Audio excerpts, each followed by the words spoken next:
Hey, it's Steve, and this video is about breaking out of your own personal matrix to gain more perspective on your life and become more creative. I'm up here in Park City, Utah, where it's snowing out, it's cold.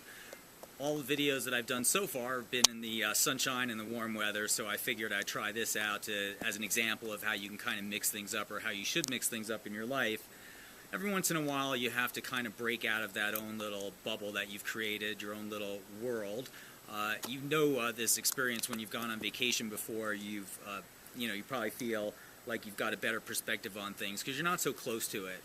You're removed from the situation and you can kind of see things with a better perspective and more clearly. And so I always recommend that if you can, as much as you can, to try to get away from and break out of your everyday routine. And sometimes that means you have to physically leave. Sometimes you can just mix up your daily routine. As an example, in the morning, if you shave first and then brush your teeth, maybe you brush your teeth and then shave.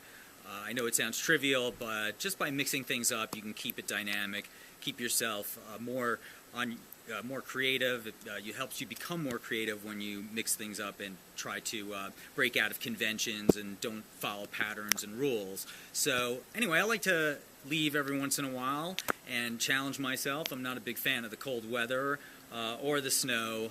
It's just one of my many issues, of course, which you know I have a lot of.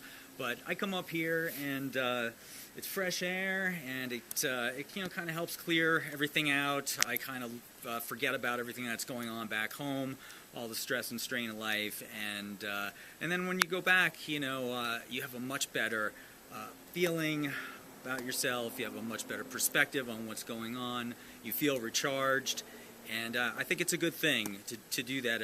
As much as you can, to just always be challenging yourself and always trying to avoid falling into routines and conventions and getting caught up in that little bubble that we call our lives. Okay, so I hope that helps, and we'll talk to you soon.